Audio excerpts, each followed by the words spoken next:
Hello, ladies and gentlemen. Welcome to episode 541 of the DrunkNerds podcast. I'm your host, as always. I'm Tyler, and join me, we have the man, the myth, the legend himself, Sir Colonel Gables. What's up, buddy? I'll tell you what, man, I'm doing pretty good.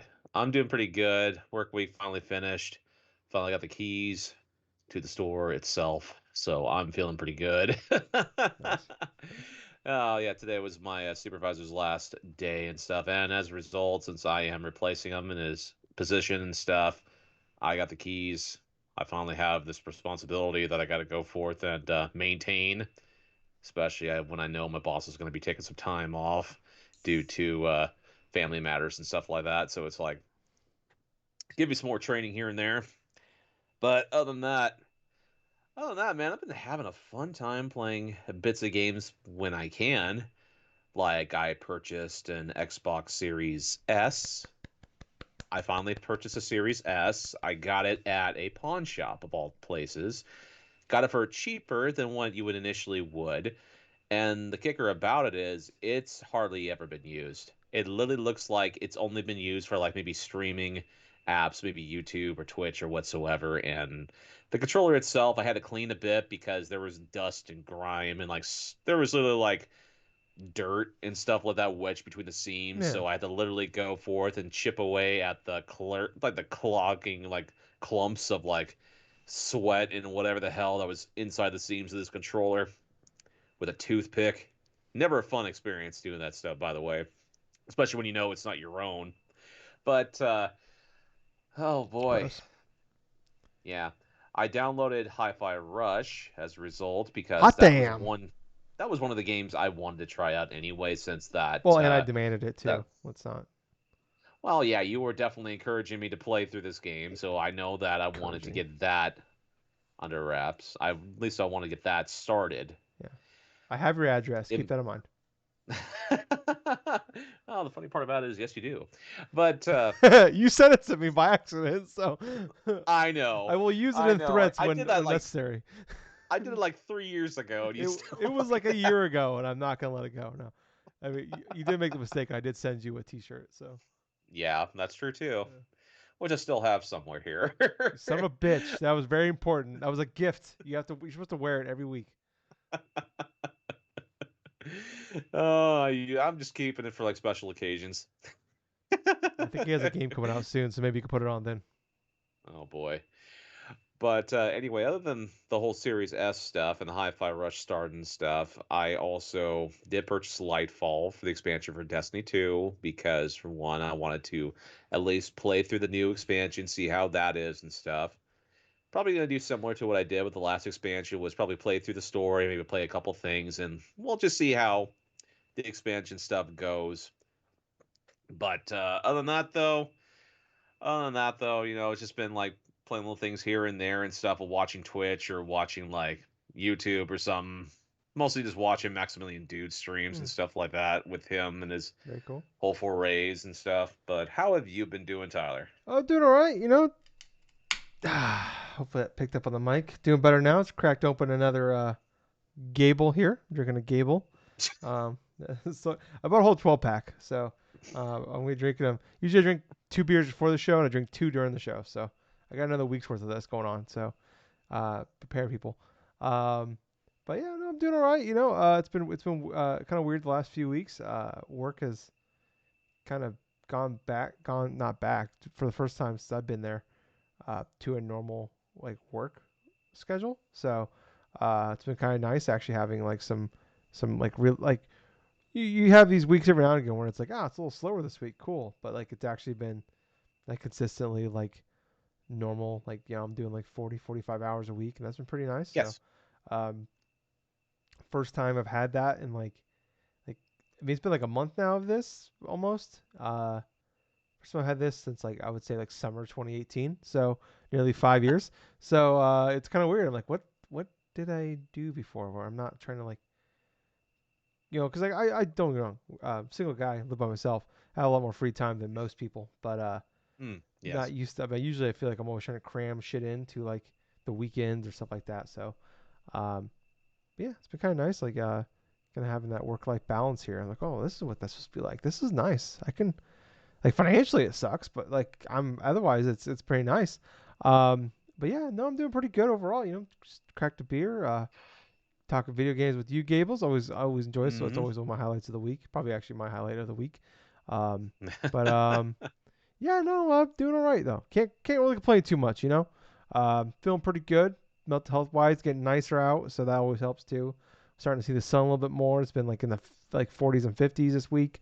So Hey. it's always nice. You turn off the depressing music and then you turn on like the like like more upbeat music. So I've been like singing a lot more in the car while I'm at work lately, and so Mm. it's been nice. It's been good. The sun's been up past like 4:30. That's nice. Take that. It's been like going out. It's going to like 6:30. I don't know, Gables. I'm feeling pretty good, and I don't know how I feel about it. I don't understand it. I don't understand this feeling. I don't like it. Don't get me wrong. I do like it. It's just an unfamiliar feeling. It's been 5 years of darkness, Gables, and feeling pretty decent right now. Also, Wolong came out, and that's been pretty awesome. And I'll talk about that a little bit later.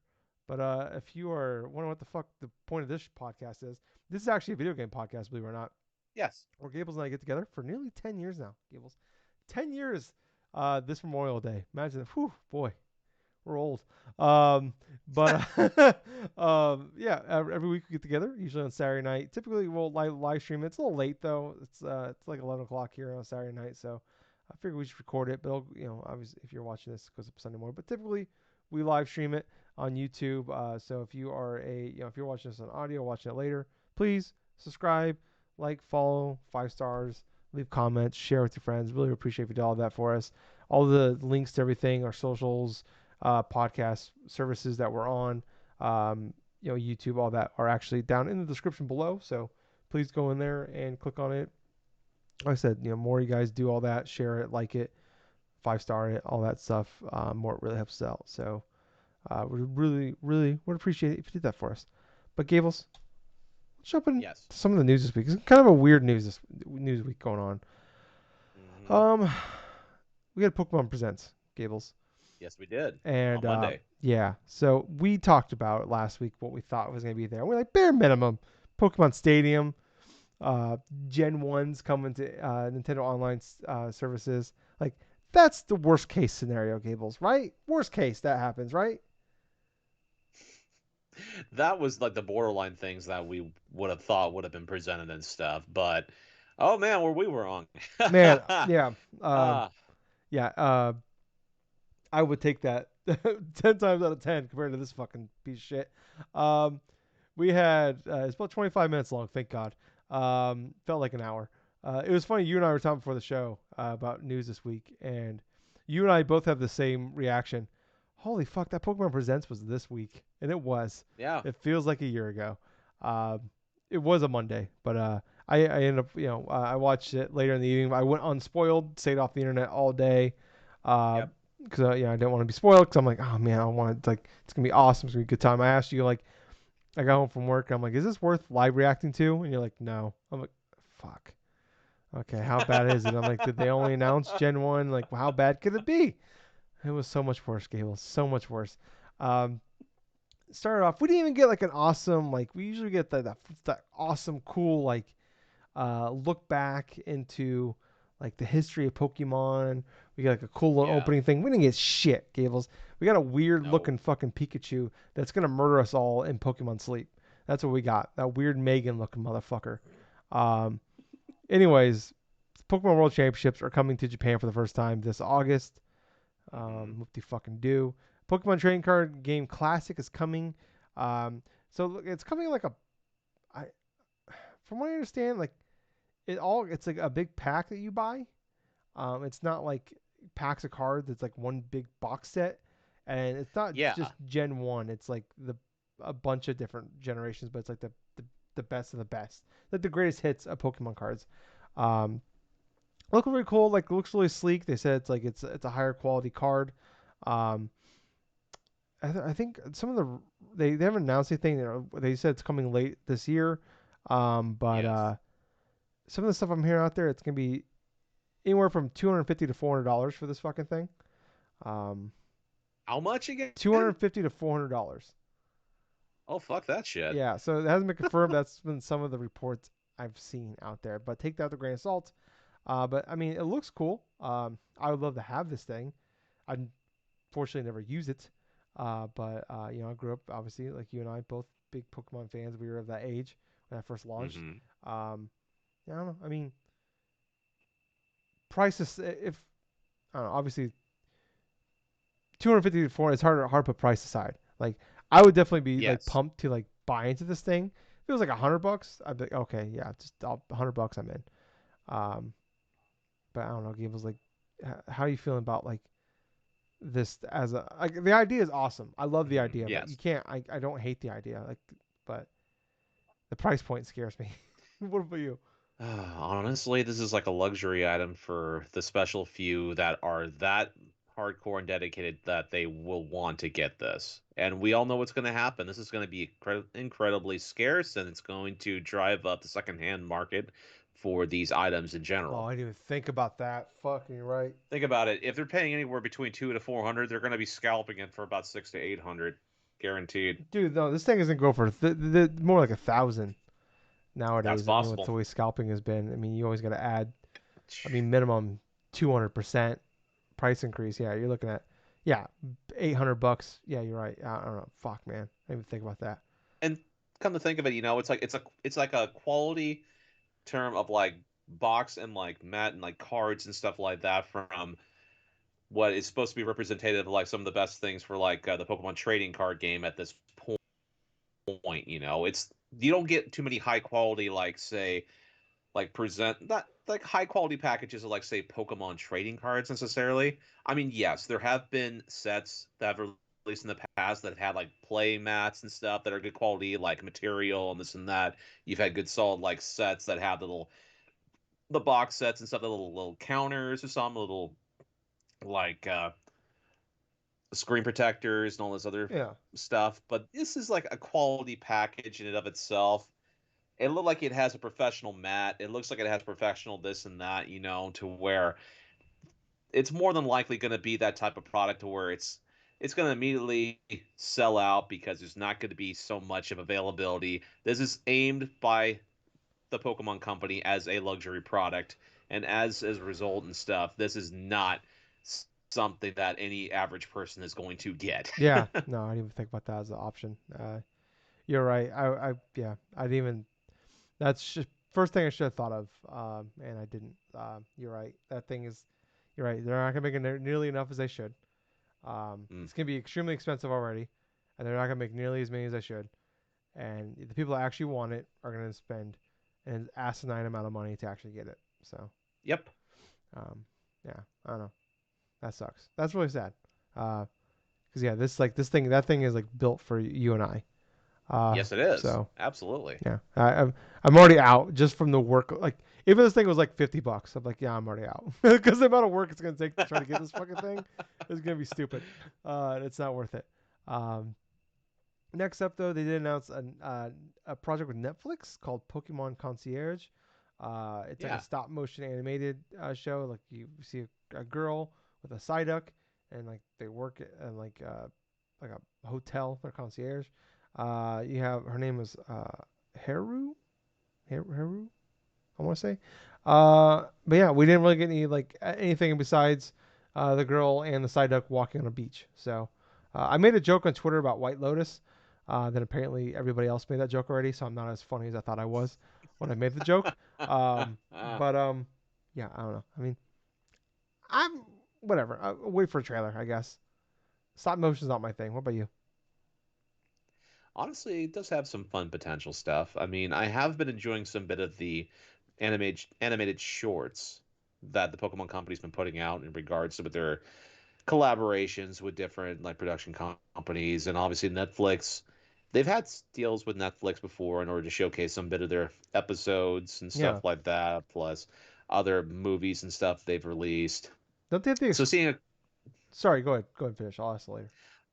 but like I was saying with this project they introduced and stuff, yeah, I'm kind of interested in seeing that, because it's something different. It's not like akin to some of the stuff we've already seen previously. So, yeah. But I think Netflix actually has like the rights to the TV, like the animated show right now. For most of it, Yeah, like the newer there episodes, right?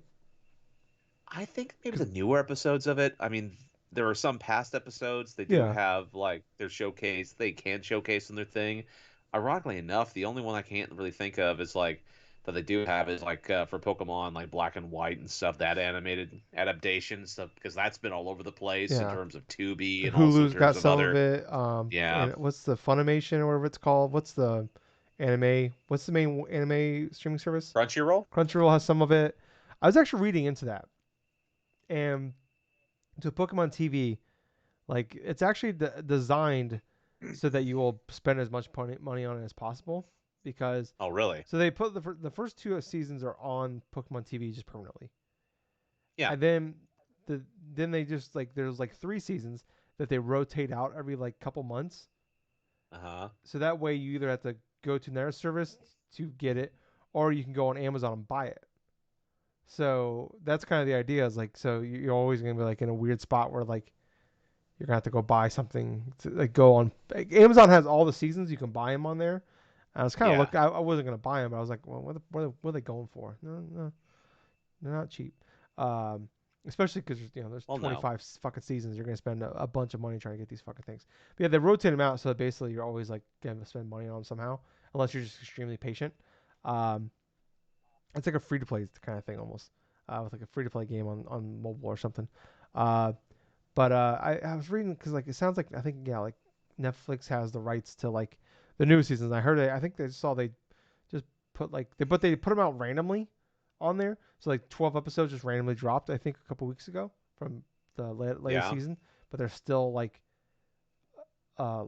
6, 7, 8 months behind the animated show. So I don't know. And like they just put out the trailer for the new Pokemon like main characters you can and like Captain Pikachu and all that for the new anime with the new characters. Yep. So I don't know. It still blows my mind that we're like a year behind Japan on the anime. At this point, figured we would. For me, it's generally been this It always way has ever been, since yeah, Pokemon came out. yeah. But I'm just like in this day and like, but like back in that day, like they would get games like 12, 18 months in advance. Sometimes we just never get some of these games, and it's like for like Yep. 20 years now, like that just really hasn't been the case unless you're Persona. Um, Mm. and, I feel like even Persona at this point, like as bad at business as Persona is, they're as bad at business as they are good at making video games. Um, like even it looks sounds like Persona 6 that we haven't talked about. They plan on like putting out day and date with the whole world. So, uh, Yeah, with Atlas and yeah, Sega and Atlas, all those thank other you. stuff. Yeah. Yeah. So I mean they just now figured out people want the goddamn game not on PlayStation. So um, yeah. Anyways though, Pokemon Unite, they're doing some shit with that. If you care, I don't care. You go in there and use the code Pokemon Day, and you get some bullshit. Pokemon Cafe Remix, there's some bullshit going on there too. Who cares? Pokemon Sleep Gables, it's back. I was kind of like half joking when I talked about it last week. Um, we got a full trailer, um, and it's fucking terrifying. The Pokemon just watches you sleep. Uh, it was crazy. I wasn't. What? Go ahead. I was just saying I wasn't the only one that kind of felt that way. Just watching this thing, and all of a sudden you're like, it just shows like the cuts and stuff of them sleeping in their beds, and you have like certain Pokemon or something popping in them, and all of a sudden you just get to the actual footage. It's like Pokemon just like watching you fucking sleep. It's fucking terrifying, Gables. That's why I think like I watched the horror movie Megan a few weeks ago, and that's all I could think about when I saw that fucking Pikachu. Oh, And then when I saw Pokemon Sleep, I'm like, they might as well just put the goddamn Pikachu in the goddamn corner and sit there and watch you while you sleep, and then like it murders your neighbor's dog and shit. Um, oh God. but they finally 40 years later, Gables, they reintroduce it, and it's not coming until the summer. Like it's still months away. I still no idea what it's for exactly. Um, it's tied into Pokemon Go, so I guess they already dominate. If you're in the Pokemon Go still at this point, 7 years later, not only do they take up all your free time while you're awake, they will now take up Gables. Now we have to grind in our sleep. That's where we're at with technology now. Is that uh, We could grind in our sleep. Demolition Man warned us about this when Taco Bell took over everything in Demolition Man. Great movie, but we should have listened. Also, Terminator. Definitely should still listen about that one. Um, Oh yeah. I got a question for you, Gables. I was thinking about this. And what's that? If you can like actually have a real Pokemon with you with Pokemon Sleep, what Pokemon would Uh you want to sleep with you? I huh. don't mean this in a weird pervy way. It's kind of pervy, but like if you had a Pokemon that could just sleep with you in your bed or watch you sleep, what would you want it to be? Hmm. That's a tough question. It'd be kind of hilarious. Like, yeah, that's because I just rather would like have like a Gengar just stare at me from across the room or something like that. That'd be pretty That's not funny. bad. No, that's not bad. I mean, think about it. Think about it. It's like you have one of the most like creepiest looking fucking death Pokemon or something like that, like Yeah, opposite the side of you or something like that. That would be pretty funny. can't get much creepier than But a Gengar. Maybe I was thinking like when I was thinking about like I want Jinx, um, but not the one we know. I want the problematic one, the blackface one. I want that one. Um, oh, yeah, okay. yeah, the canceled one. I want that one. No, I want something cute, but like I was like Charmander, but no, he'll kill me, he'll burn the whole house down in my sleep. Well, you can always go after like one of the little dog Pokemon or something Yeah, like that. Like you, what's the one with the bread for ears? oh, like Fido or something Fido, like yeah, that. Fido. I'll take Fido. He's cool. I was thinking like Pidgey, but he's Although, gonna shit everywhere. It's gonna be gross. of course, with Fido, it's like he's part like those like parts of bread, so he's probably gonna leave butter everywhere in your bed, dude. It's That's like, fine. That's fine. That's like my bed now. It's not really much difference there. uh, Um, only difference is you're gonna wake up to the smell of like toasted buns or something like that in the that morning. Like, sounds what the fuck? fantastic. I don't know what the Gables. You're selling me on this one. Fido, you're right. Fido is definitely the one I want. I'm going with Fido. But Gables, with the return of Pokemon Sleep, also came Pokemon Go Plus. Plus. It's back. Oh, Still don't know what it's for. I don't know what it's for. It's supposed to like track your sleeping somehow. I don't understand this guy. So what's funny about this? They showed the commercial with you putting this thing and your phone on your pillowcase, yeah. which is literally a fire hazard. Which you're not supposed to do that. They specifically tell you don't do that with your phone. Do not put it on pillowcase. It can cause fires. And these people Yes, are it can. yeah. And uh, this is a child's app, and we're putting This is gonna be a this is like a lawsuit waiting to happen here. I mean, let's look at it this way. If you're like some models of like Samsung phones where some of their they defects blow or up something half like your that where face. they could potentially like catch fire or something like Yeah, that. I and I kid you not, and this is a true story. There was someone at my workplace's agency or something like that that literally had her car burned completely to the ground and stuff because she left her cell phone inside of her vehicle and stuff, and it fucking caught fire Jesus Christ. with that damn cell phone just imploding. Gables, are you buying a Pokemon Go Plus Plus? It's $50. Oh no. Okay. Absolutely not, I dude. saw the stupid fucking Pokeball thing right here. It's right fucking here, Gables. It's right here. It's right here. What did I buy this thing for? Why do I have it? You you probably bought it from Mew inside that game. That's it.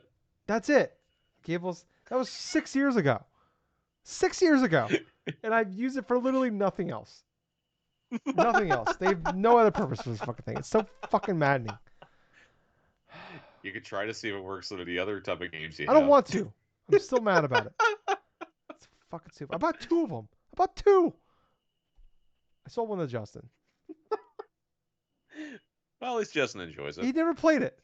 I think he just bought it because he felt bad. He just bought it. He was like, Oh, oh, okay. Well, maybe I'll give it the dog. Here you yeah, go. probably. I mean, hopefully he got destroyed. Deserves it. Piece of shit. Not Justin. The Pokeball thing. Um, Yes, I understand. well, I mean, kind of, but not really. Yeah, whatever. Anyway, 95.5. Anyways, Scarlet Violet. Pokemon Scarlet and Violet. I still want to say Scarlet Nexus. I know that's not right. Um, we got some updates coming for this one. New Paradox Pokemon are coming. Walking Wake, which is a shiny bull-like Pokemon, will Hmm. appear in Scarlet, and a Pokemon named Iron Leaves. Iron Leaves, which Yep. is a looks like a deer, will be a Pokemon in Pokemon Violet. I hate all. I just that's the name of these Pokemon. I didn't realize that was the name of Well, these things. yes, these are the names of these Pokemon, these Paradox Pokemon. What are Paradox Pokemon? Okay, let me explain. In Scarlet and Violet, inside of Area Zero, you come across Pokemon Oh, that are those literally stupid called fuckers. Oh, Paradox those Pokemon. things. Okay, Yes. I forgot about. Okay, Yes. yeah, all right, you're right. Yeah, still, I still hate it. All right. So to explain what these creatures are, it's like Walking Wake is the Paradox version of Suicune from Generation 2. And so it's basically part I think it was like what, Water and It's Dragon or Water some Dragon, shit. yes. Okay, Water Dragon. And then Iron Leaves is the Pokemon Virizion from Black and White, and this one is like fighting. No, it's Grass Yeah, Psychic. That's what I think. Yeah. So yeah, what kind of disappointed me about this is I thought these Pokemon were going to be playing a part of the first expansion that was going to be coming out. No, these were Terra raids. Both of these were Terra raids and stuff. It kind of deflated some of the aspects of what I was expecting in regards to the first expansion, what it was going to be. yeah, But I'm glad these Pokemon came out, but at the same time, I thought it was a wasted opportunity and potential yeah. to build up these I believe ones. they're also like the highest ranked raid battles too, so Yeah. pretty high on the one. Also, they announced Pokemon Home support is coming sometime early this year, so probably the next couple months. So shocking. Yeah, that's no surprise. They wanted to have enough time to where people can play through the main game and whatsoever before they have patch in the access to Pokemon Home in connection with that. They didn't want people to just fill out their Pokedexes and stuff first thing. Yeah, and there's also that data mining where like 250 Pokemon apparently might be coming to this game. So Actually, these are fact because this is what happened when they did their initial update to patch things and stuff made it for the worse. latest version. Yeah, it basically got data mined, and these Pokemon were confirmed to be returning back into Yeah, like the game in and of itself. And well, I'm not going to go into details or anything about this stuff because honestly, if you're that interested in it, you can also search for it yourself. But for everyone else who doesn't want to be spoiled, I'm not going to really yeah. No, I just saw the do that data type mine of thing. stuff. I just thought it was funny But they put a yeah, big update out to celebrate like the for the game. It wasn't supposed to be to fix the game, but it was supposed to just be a yeah, generic patch, and then it actually made the game worse. So yeah. fuck this game, Ain't man. that a kick in the kick in the pants with that stuff? I mean, they don't know. It feels like they just don't know what the fuck they're doing. No, no, God. And hey, Gables, they don't know what they're doing, and the game somehow runs worse now than when it launched. But if you want to spend $35 more on it, you're able to now with the DLC coming. We have Hidden Treasure. It's called the Hidden Hmm. Treasure of Area Zero. Part one of the DLC is called the Yeah. Teal Mask, and will be Yep. released sometime in the fall. And part two, the Indigo Disc, will be released in the winter.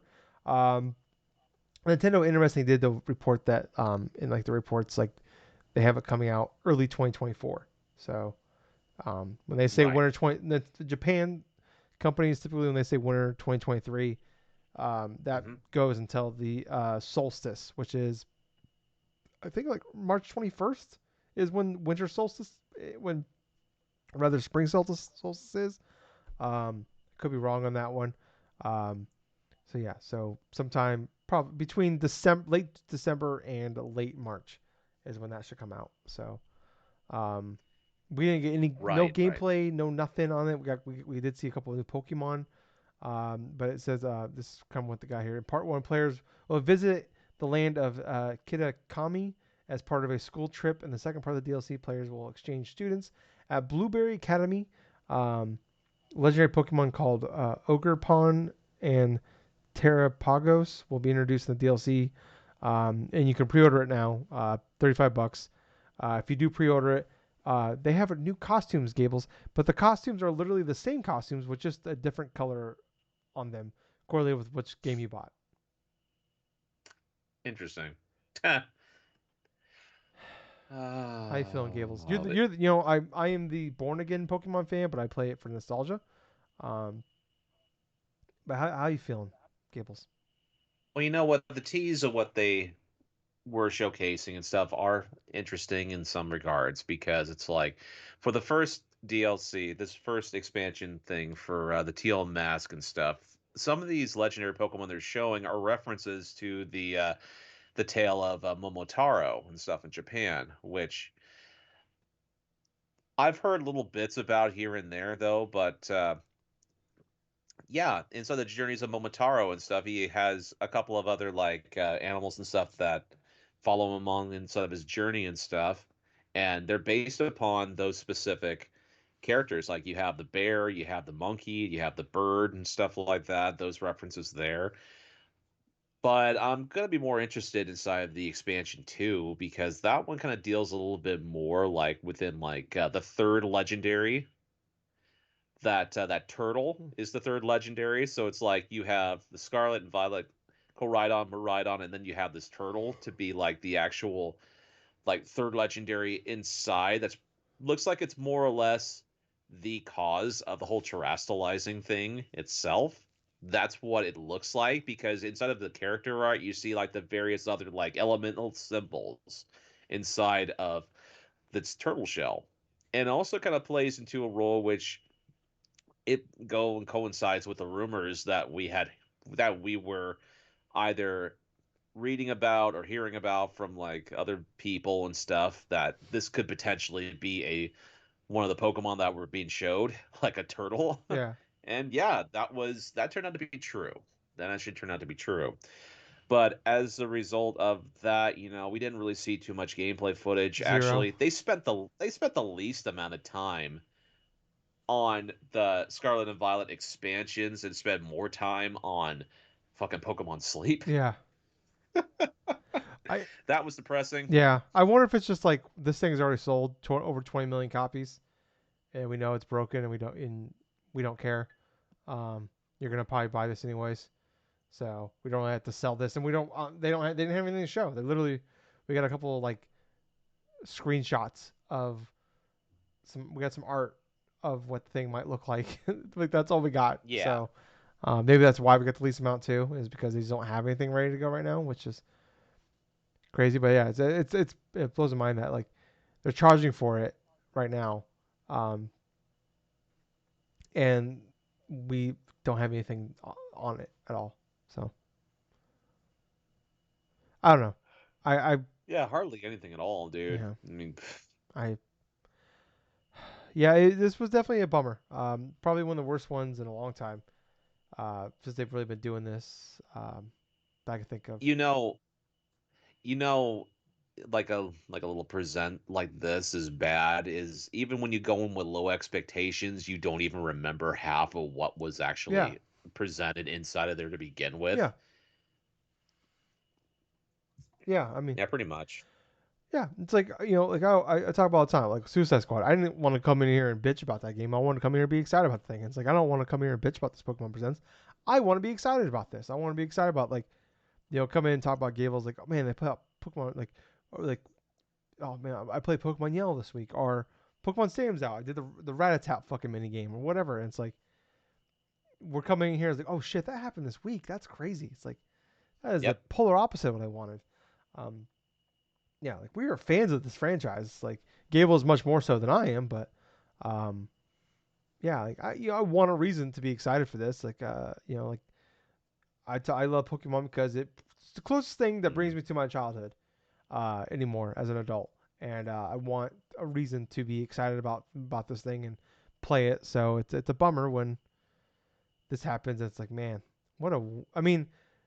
It's a date. It's the anniversary. They do this every year on the anniversary. They can't change the date. Like it's anticipated now. It's expected now to have it every year, much like E3. For these studios, like they go there every year, like for a long time. Before Hmm. long ago, the before times, with E3. Like sometimes you just don't have the stuff, and this year they just have the stuff. So, I don't know, but yeah, it's just pretty disappointing overall. Well, one last thing I will say about Pokemon before we initially go through and move on and stuff.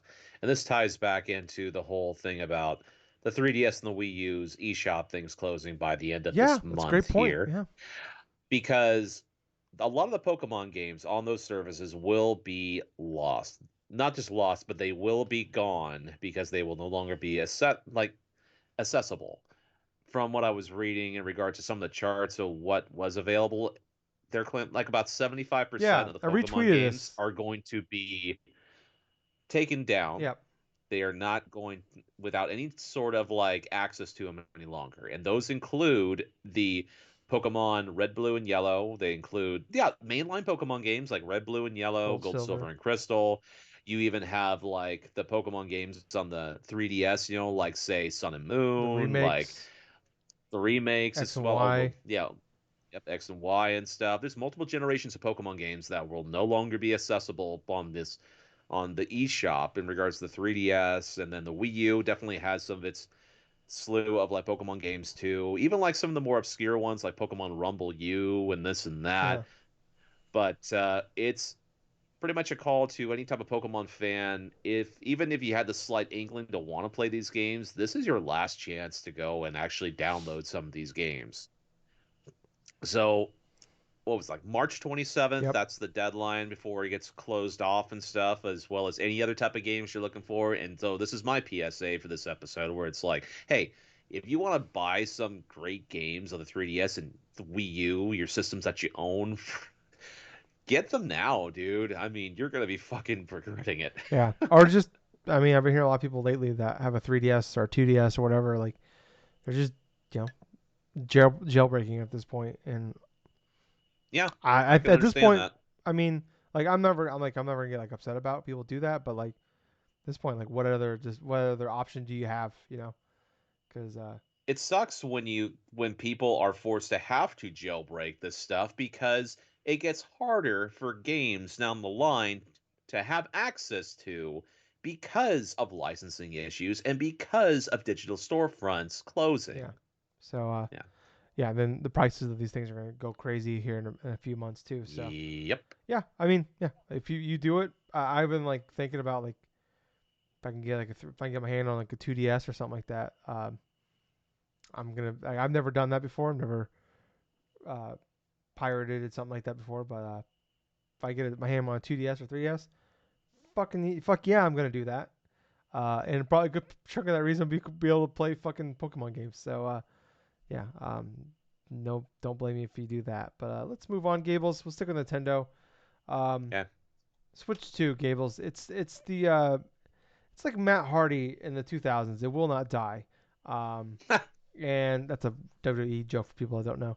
Um, so this ties in the Pokemon Presents stuff.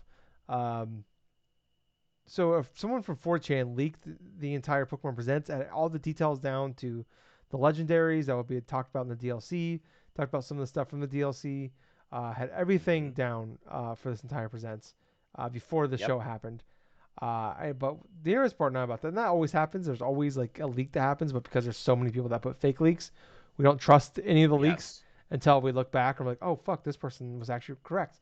Um, but he said, and one of the original things he posted about this, he said there'd be a graphic patch update coming with DLC 2 for the new Switch hardware. So people were like, sometimes like he mentioned he was like someone from China that is like working for with the support studio for Nintendo, which most leaks for Nintendo come from China, like the Fire Emblem Engage. Yep.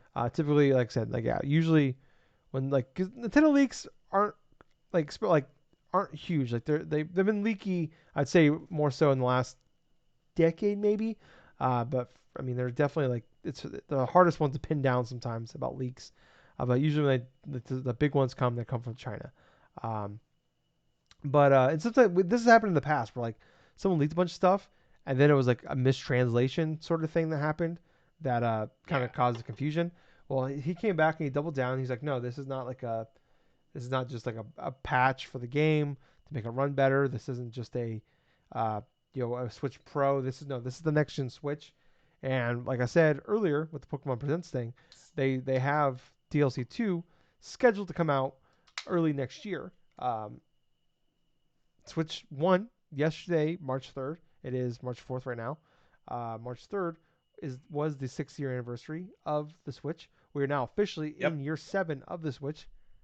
Hmm.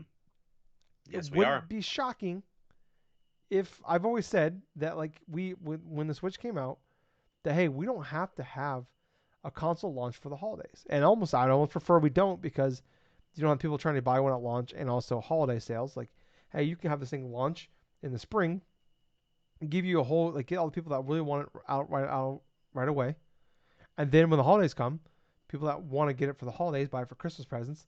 It's a little easier probably to get. Now, obviously, it makes it harder if you can't physically make enough of these things. Like we saw with the PS5 and the Xbox Series consoles for a long time. That's mostly because of COVID, and then it seems like they got that fixed now. But I don't know, Gables. We've been talking about Switch Pro, Switch 2, whatever the fuck you want to call it, for, I mean, what? Yesterday was 6th anniversary, so for 6 years now. Um, Yep. Yeah. I'm just so tired. I'm so tired, Gables. When I saw this, I was just like, it's that Jimmy Butler meme of him from the NBA in the bubble from the NBA Finals in Yeah. 2020, where he just leaned over. Like Jimmy Butler's a basketball player, if you don't know, from the NBA, and he was so exhausted. He was like after a game, he was just like hunched over the scoreboard, and that was me when I saw the rumor, when I saw the the Twitter post about this. I just wanted, I felt like Jimmy Butler in that moment where I'm just like, I am fucking exhausted. I don't know how much more I can do of this. I what you got, Gales? I don't know what I got in this one. All right. So to hold some credence to this, well, for one, this leaker did go through and guess the Pokemon Yeah, stuff correctly. I mean, that's all said and done and stuff like that. But when it comes to the whole new Switch model or new next gen Switch, what's being touted and stuff, it's highly possible. I mean, for one, it has felt like this year so far, it's like it kind of feels like it's more gaining towards a Twilight-esque type of thing for like the Nintendo Switch. I mean, quite honestly, I feel like we're inside the Twilight years here oh of yeah. this I felt system. that way 2 years ago though. So what do I know? Well, that's true. That's true, Charlie. You felt that way like 2 years ago, and that's before that's before like some of the other like main games that then released for that system, including last year with like with Kirby and stuff like that, and like with some of the other games too that released for Nintendo that year. But in regards to this whole next generation Switch, it is definitely highly possible that they could be just waiting until possibly what was it, like maybe close to the end of this year to really announce the system, and then like a few months later it'll be available during the springtime, Yeah, because you were just saying, in terms of like the winter solstice stuff in Japan, it's like it'll go, what was it, anywhere between late December like the 21st to like March 21st. That type of area. so there lies a timeline which could potentially see us seeing this time next year for us waiting for the next generation of the Switch model, most probably preferably in the second or third week of March of next year, because that aligns with what Nintendo did with the regular Nintendo Switch when that first were launched. And because it was so successful launching that portion of the year, it'd be better believe that Nintendo will probably try that same type of strategy this time around as well. So when it comes to the possibility that we may hear about it this year as an announcement, it's a high possibility, I feel. Yeah, It's a high possibility because there's a lot of smoke that's been coming out of these rumors, and a lot of these rumors are being like announced and stuff, and Nintendo themselves are going after specific leakers inside of that same bubble of these like Chinese distribution plants, the Foxconn plants and whatsoever, or whomever they feel like is a predominant leaker that will like subtly let loose a secret or two, not just like a secret or two, but like we'll just blow out the entire thing. So they're being overly cautious about this sensitive information, much more than they would any other types of rumors or speculation stuff, because we've seen Nintendo do this before with other stuff in the past, to where the whole the whole aspect of the Nintendo Ninjas thing is a real thing because of how secretive they are with like delicate information. We've already seen that already with them like taking out an initial leaker that's based inside one of their Chinese like distribution plants that's like trying, that was working alongside Nintendo to produce their Nvidia. systems and stuff. Nvidia, yes. Also, along that lines, this is that time of the year or something like that where potentially these new consoles could be going into development, not just development, but going into manufacturing in the next couple of months. Because if they are definitely going through and planning this type of thing, maybe for like possibly towards that beginning portion of like next year or something like that, producing a lot of the different models and stuff, we're probably going to now hear more about that leading into June and stuff. Like, I don't personally believe, and I don't really believe it'll be like a console launch by the end of this year, Hmm. because that's way too soon. Plus, you have another thing where you can just gotta get rid of those extra Switch SKUs and stuff as quickly as possible. Yeah.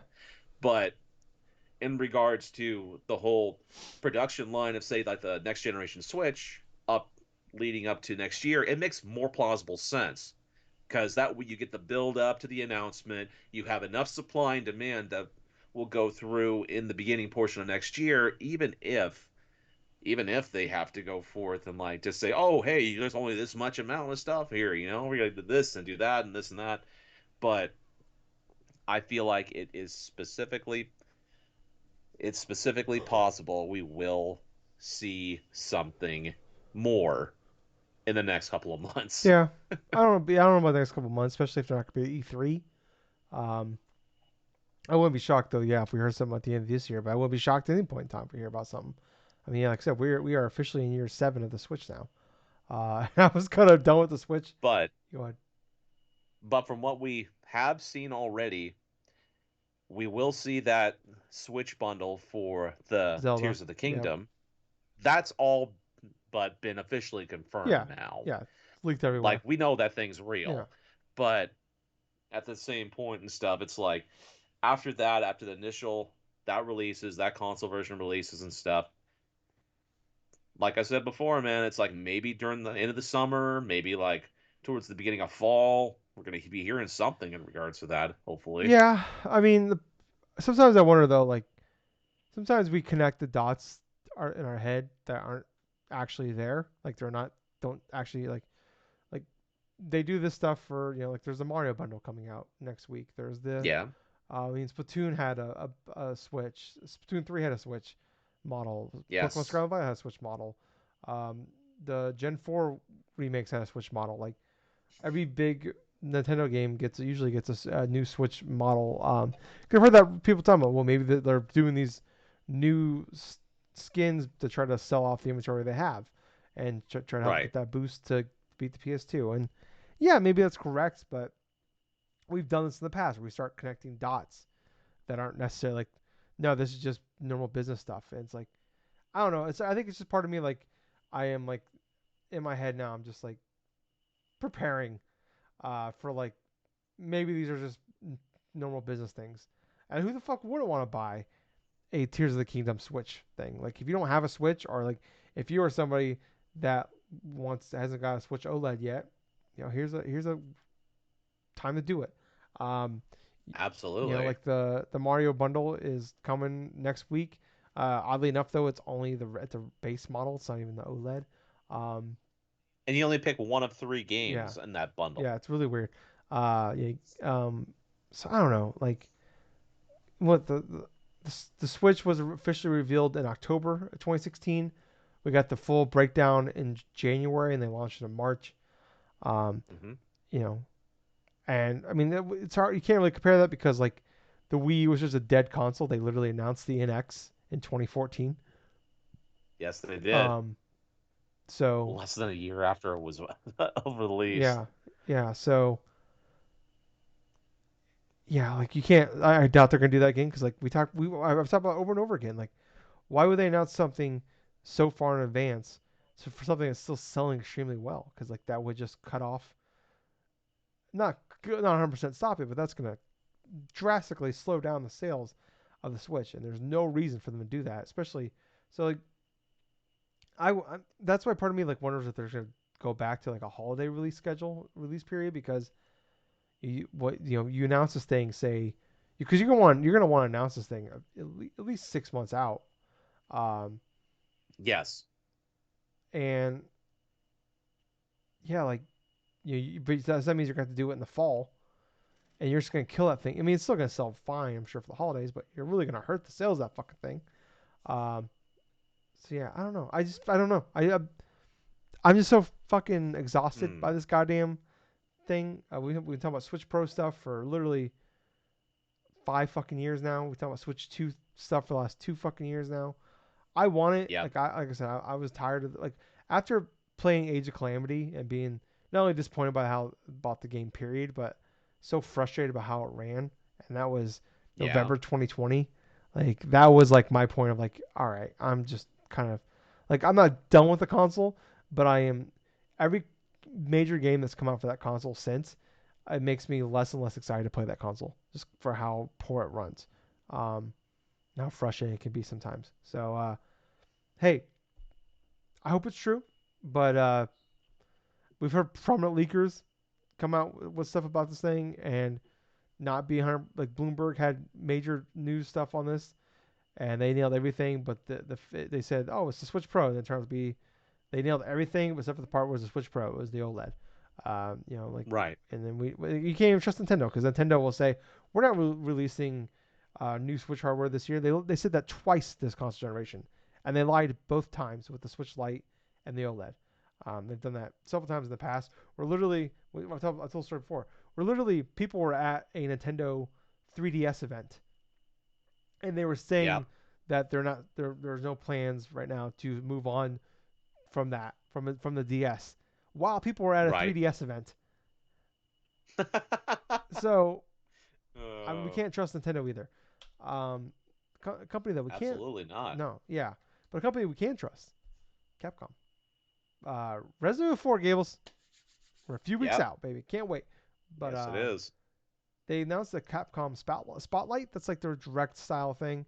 They do every so often. They announced they're doing that on March 9th. Um, at 2:30 Pacific time, so 4:30 Central, 5:30 Eastern. It's on Thursday, I believe. So Yes, it is. same day as the Mario Direct thing coming up for the movie. They announced they're going to be doing that. They said they're only going to talk about Resident Evil 4, Exo Primal, Hmm. Mega Man Battle Network Legacy Collection, Monster Hunter Rise, and Ghost Trick Phantom Detective. So Interesting. yeah, I mean, obviously, I'm trying to it's one of those things. Keep your expectations in check because Hmm. like they said, this is what they're talking about. Obviously, could it be a surprise or two? Maybe. But obviously that final big push for Resident Evil 4, and it wouldn't shock me. They did announce a demo's coming soon, so it wouldn't shock me if they announced this, and then hey, the demo's out later today or it's out tomorrow or something. Um, Yeah. No, seriously, I would highly expect Capcom to do something like that yeah, because they even announced during the last thing in that state of play to where there's a demo that's going to be coming soon.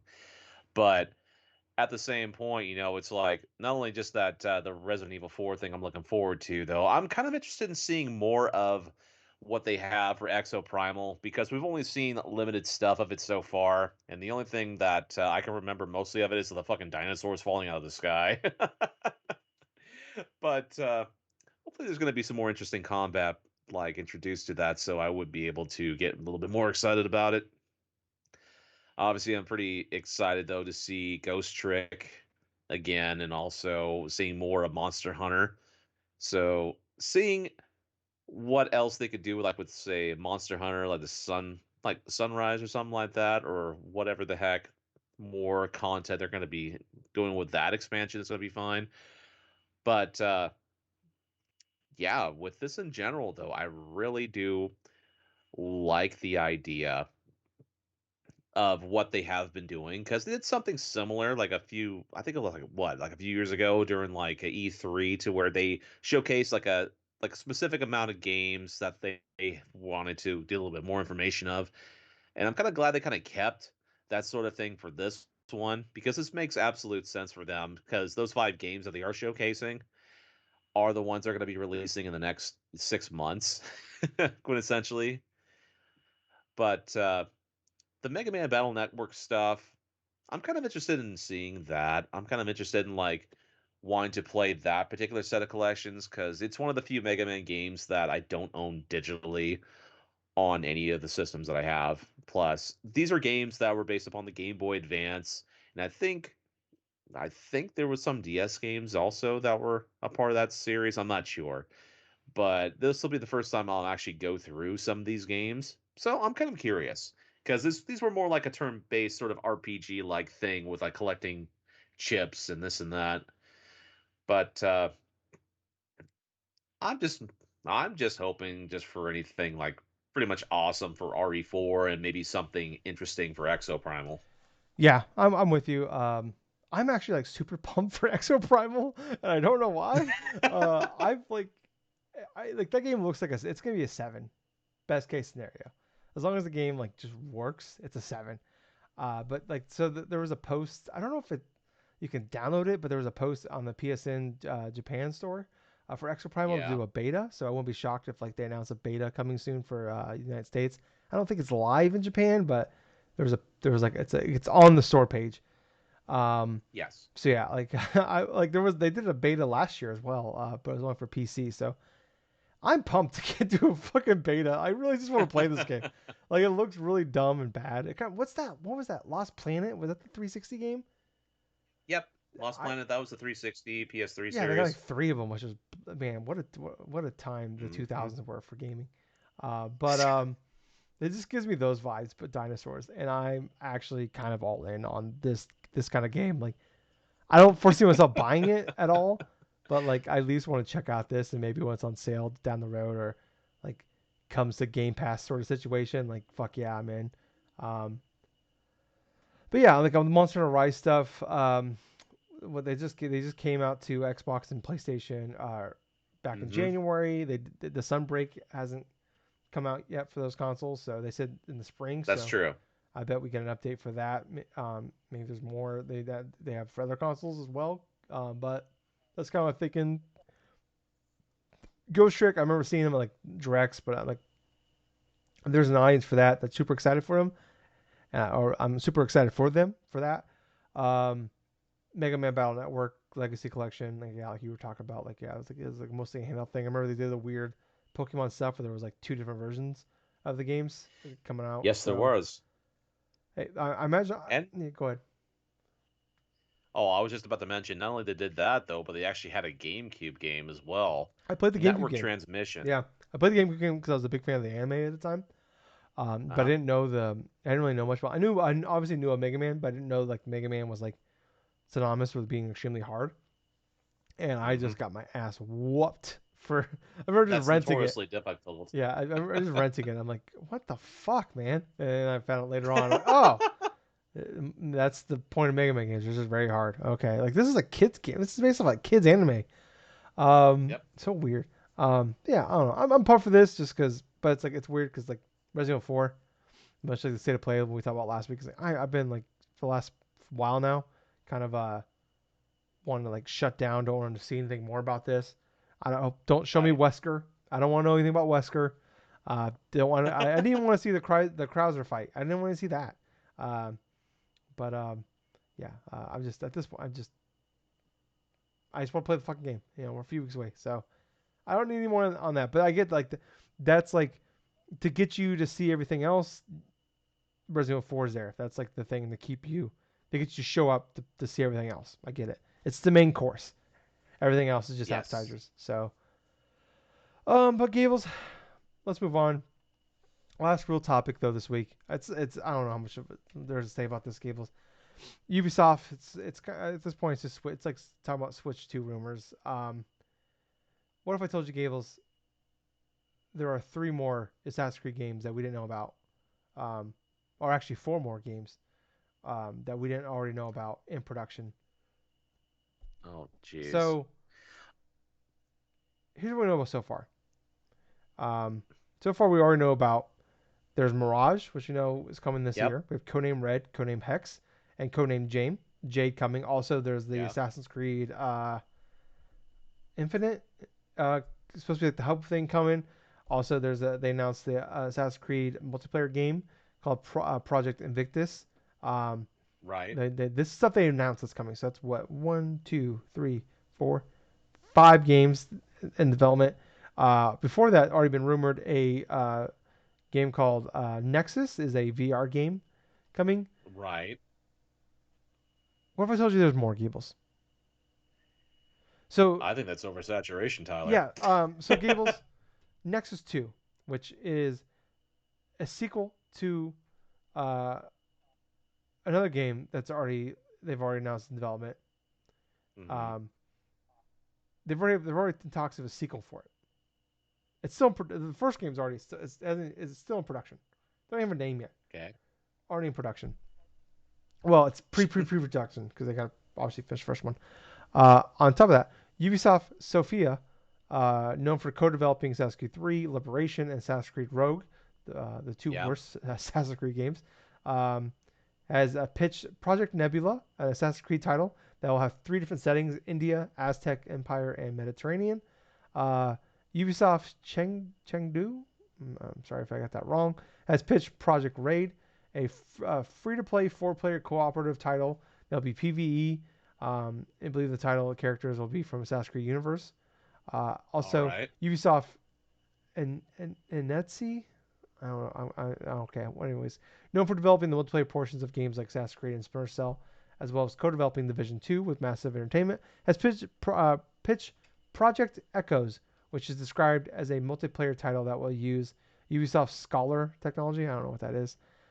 Sources suggest that the series will be going back to its annual release cycle, with major entries being significantly different from the first Assassin's Creed Mirage, scheduled sometime around August of this year. That's new. Hmm. I didn't know that. Followed by Assassin's Creed Nexus soon after in 2024, although the release date is tentative. Um, Sources reveal that the codename Red is scheduled for 2024 as well. Um, Right. Assassin's Creed Invictus 2025, Hex 2026.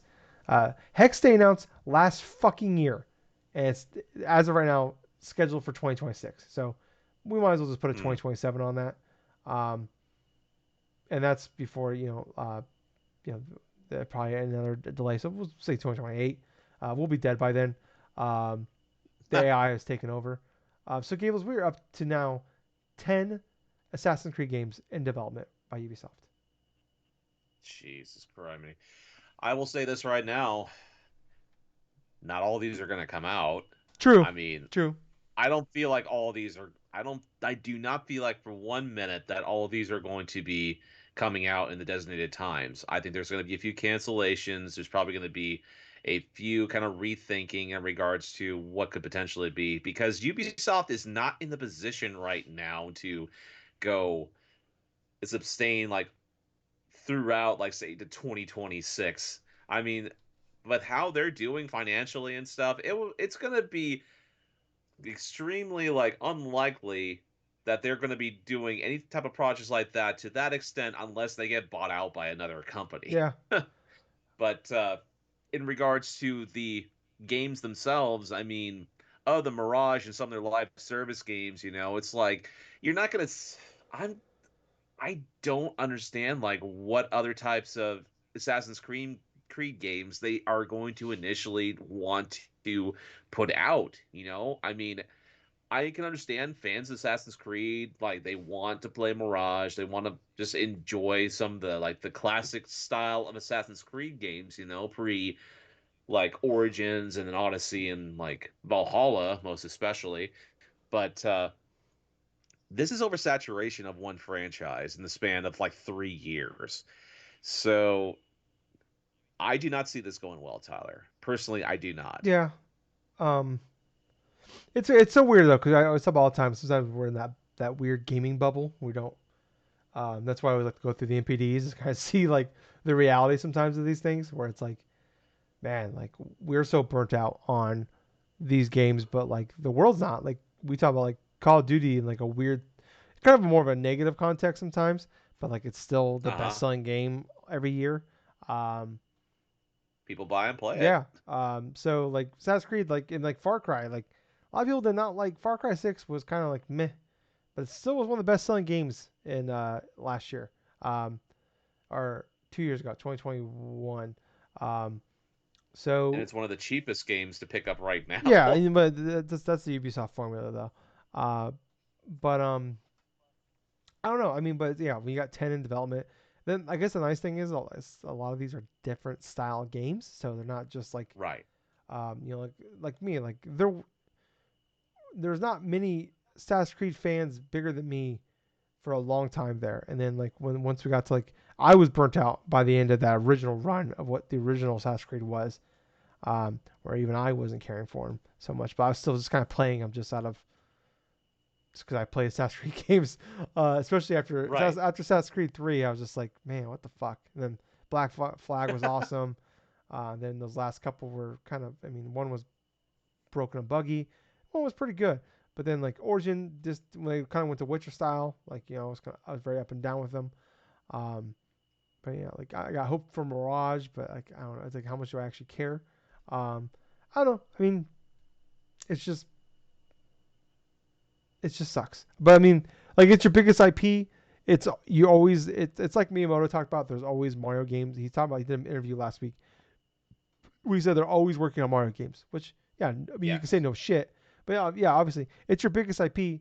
You should always have them in production and probably have multiple in production. I mean that makes sense. I get that. Um, but yeah, 10 development. Like I said, I wouldn't be shocked if a decent amount of these, especially like the multiplayer ones. Some of them don't see the light of day, um, or maybe they just kind of come out in like a weird, or they're not like they're free to play kind of stuff. Just thrown in the infinite thing. Um, the VR thing could easily just be like a tech demo weird thing that just doesn't really turn Right. anything. I don't know, Gables. I don't know what I want from Ubisoft anymore. We talk about this all the time. We're like, they seem like they're not as in a weird place with Activision. We're like, Activision's in the worst spot as far as putting out games, but they're in a better spot because they have the game in Call of Duty. So it's like it's better for them because like one Call of Duty is Right. probably bigger than three Assassin's Creeds, uh, like peak Assassin's Creed games. So um, I don't know. I hope it's okay. Hope that it works out. But like I mean, it's not bad to have this in there, but it's like what are you gonna have to do to supplement them? And that's the thing with the Activision is they don't have anything.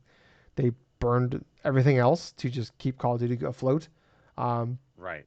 as long as Assassin's Creed, or as long as Ubisoft can like do this, but like they can do like the Splinter Cells, or do the Star Wars game, or do the Divisions, or whatever. Like they can come up with new IPs. Um, I mean, I don't know.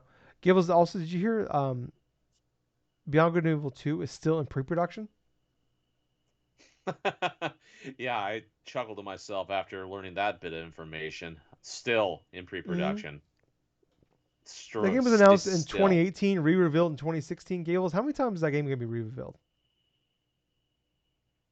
I say four. I say at least four. You say at least four? Yep. I think it dies before then.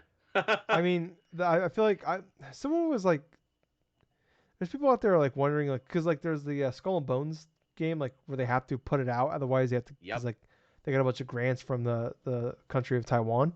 Um, so people Yep. were like wondering like maybe they have some grants, like kind of it's a similar situation where like if they don't put this game out, it's gonna cost them a ton of money. Uh, they have to pay back to a Makes country sense. somewhere, so maybe that's why that game's still going, even though everybody that was working on the game is gone now. Left. So Yep. some gone for good reasons, but yeah, I don't know. Imagine that. Yeah, right. Um, but Gills, let's move on here. So let's get into some of the other news this week. Uh, Gables, Babylon Fall is officially dead. No surprise. Yeah. So here's the crazy part about this. So when a game gets announced that they're gonna like they're going down, there's always that big just rush of people that go to play the Yep. game, and like it's always kind of cool and kind of charming to like and sad to like see all these people like get together and play this game and celebrate. You know, like play even like PlayStation Home, like just go on and all these people like celebrating and dancing as the servers get shut down. Yep. Gables, you know how many people were at the Babylon Fall death party? No. How 17. much? 17. So just 17 people in all. 17. I have nothing else to add. Zelda Tears of the Kingdom. There's no jokes you can make better than that about that game. Zelda. That's more than any of the any active users that would have been on that damn game in any given time. Yeah, yeah. I think the game launched when it launched. It was less than 1,000 on Steam. Yep. So not yeah, you're not far off. Uh, Zelda Tears of the Kingdom DLC. They might have Nintendo themselves might have leaked it on the website Hmm. at the bottom of the page, like where like the small letters are, the copyright Interesting. stuff. They announced that you need the Yeah. full game to play the DLC. On their site. That's hilarious. So they pretty much confirmed that there is going to be DLC for Tears of the Kingdom. Yeah, I mean, it could just it could just be like Jeez. a copy paste job, and someone just didn't overlook something else. But I don't know. To me, it's not like a major thing, just because like I just kind of assumed there would be DLC because the last one had it. So Since, yeah, and Breath of the Wild had a major yeah, expansion this in game's that regards. gonna sell extremely well. So why not try to double dip on some of those people that bought the game initially? Right. Speaking of DLC though, Gables, the Elden Ring is getting a DLC. Yes, Just it is. randomly announced it at 3 o'clock in the morning on Twitter on the 1 year anniversary of the game, as you should. Shadow of the Erd Tree was announced. They said it's now in development. And there was like a screenshot. So real fast here, not super big. Elden Ring spoilers, I guess, for the next minute or so. So at the end of the game, from what I understand, the big tree that's like the beautiful glowing tree doesn't like it gets like Yep. burned down or destroyed, doesn't it? The Erd Tree. Yeah, it does generally get like destroyed, I think. Yeah. And then Millennia. So it sounds like in this they kind of tease the fact, and they like there's lore in the game about the brother, and that people are assuming that um, this is that, and Interesting. it's like a new map. It's like a new section. It's not like DLC on the current map. So I don't give us Interesting. how are you feeling about. Are you ready to jump back in the world of Elden Ring? Honestly, I kind of am. And kind of honestly, man, it's like with what they did with the main game and stuff, the thought of what they'll put inside of this type of DLC, especially if it's like a new section involved in like some sort of main like boss or something like that, or bosses inside of this main core area, has me excited because this game in and of itself didn't even fucking need DLC because this thing is like such a well-rounded, rich content game. But I'm not too sure in regards about the story stuff, whether or not it pertains to like a sibling that we heard about in regards to the game's lore. But all I care about is the content's good, the map is great, the enemies are both messed up, but at the same time, kind of like nightmare fuel, you know? Because that's essentially what a lot of these like grotesque monsters are, nightmare fuel. Yeah, Oh, but I absolutely, you better believe that I want to play that. very cool, very cool. I'm sorry for those people. Luminous Productions is now on May 1st merging with Square Enix. So Luminous, they Yeah. made the Forspoken game. Um, sounds like some of the stuff out there about about that studio was it was just kind of poorly run. Uh, so not, and then it sounds like maybe on top of that, Forspoken was maybe at the did not meet the standards of what they expected, which is Yeah. fair. I would say I don't think anybody would be shocked by that news.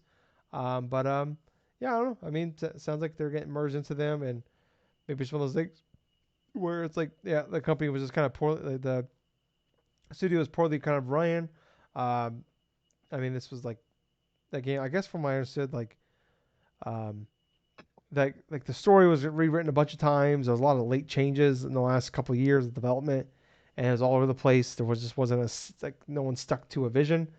So maybe yeah, like Hmm. just better to like, hey, let's just cut our ties. Like this was the studio. Like this is the first game they ever put out as a studio, but like basically this was the Final Fantasy 15 studio.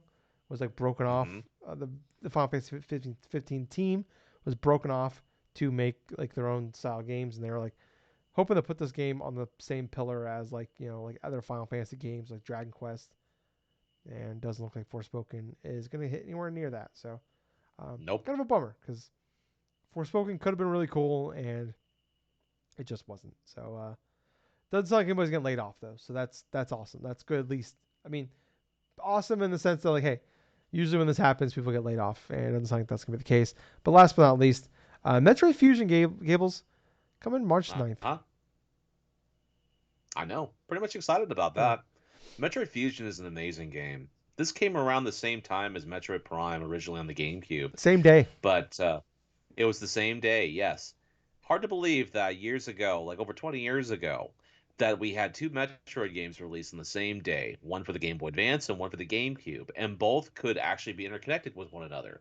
Because what's funny about that is that little Game Boy Advance link cable and stuff like that, Stupidest that thing. was also had a use with Metroid Prime and Metroid Fusion, to where you can actually unlock the various like suits Yep. in between, like from Fusion to Prime, and so Samus in game will wear the Fusion suit from Metroid Fusion. Yeah. But pretty crazy. Someone points out though, there are 155 Game Boy Color, Game Boy Advance games on the 3DS right Uh-huh. now that you can play. Yep. In about a month, about 130 of those will be unplayable because only 24 of them will be on the NOS. So Absolutely. yeah, Yeah, so that's another kick in the yeah, pants. so very sad, very sad. That's not including the people that like you that bought the 3DS at launch early. They got the 20 games that never came out officially. So Absolutely. yeah. But Gables, let's move on to The Ambassador games. yeah. Yeah, Yeah, Ambassador games. Thank you. Yeah, I couldn't think of what they're called. But Gables, let's move on to what we've been playing. Do you want to go first? Or do you want me to go first? you can go first with this one, Tyler. Okay. So I've been playing one game, Gables, this week. I touched upon it at the beginning of the podcast. Talked about it last week. I played the demo, Gables, and I've Yes, talked about. You've been listening for a long time. You know, I am not a Souls guy, at all. true. But I respect those games. I will never seriously say they're bad games. You'll never hear me. Like, I'll make jokes about them. Gables has heard me make plenty of jokes about Elden Right. Rings over the last Yes. year. But yeah, I respect those games. I want to like those games. I just like I love the style of them. I love the gameplay of them. I love the loop of them. They always look cool to me. Elden Yeah. Ring, like for me, the Dark Souls games and like Bloodborne, like I don't the visual style is just not for me. It's not my style. That like it was H.P. Lovecraft is like that stuff doesn't work for me. Elden Ring though, I love the look of that game and I want to get into it, but it was very overwhelming. I would say for me, the open world aspect was just kind of overwhelm me a little too much for kind of being a newbie to that world. Which understandable, because the Elden Ring is overwhelming when you first start to play it, because there's so much things to look at and to explore. Yeah. Even though, yeah, but like I said, respect the hell of that game. Don't. I'm not even. I mentioned last year when we talked about God of War Ragnarok. That was my game of the year. But I said going in the Game Awards, it's gonna lose Elden Ring. I know that. I'm not mad about it. I knew it was gonna happen, and it's like you can't argue it. It's like that's one of the greatest games of all time. But Wolong, I played the demo of it. They put a demo out like Yeah. last week, and I was like, oh, let's just download it, check it out. It's coming to Game Pass, whatever. Give it a shot. And they did a probably. I would say they did a bad job of explaining the fact that like, they said like parts of the game carry over to the main game. It's like, oh, I'll Yeah. check it out then, especially then because of that. Actually, the whatever you do in the main game, the demo just carries over to the main game. You can play the first Huh. two like level areas of the game. It's an open world. It's not even like it's not like a big map or anything like that. Like each area is like it's just like a different area you can explore into. Um, Yes. they're not huge, but there's a decent amount of content in each area. So I was talking to you. I talked about last week where I played through the first area and I fought the first boss. I played him like 15 times. Finally got Yeah. this. I finally beat him, and then I learned there was a second phase. I'm like, fuck, destroyed me. Can never get there again. Um, and then I went back and I grinded for like 3 hours, and I like got way over leveled and all that. And I just kept doing the same loop over and killing all these guys. And then went in, fucking just I beat him without taking a single shot. Just wrecked him, killed him. Yeah. Then there's like a second area I went through there. Um, really good. So I beat the whole demo. I thought I did it Yeah. on Sunday, and then on Wednesday I was off work, and I was like, I just want to play Wolong. That's all I've been thinking about all week. It's like I love the way the game plays.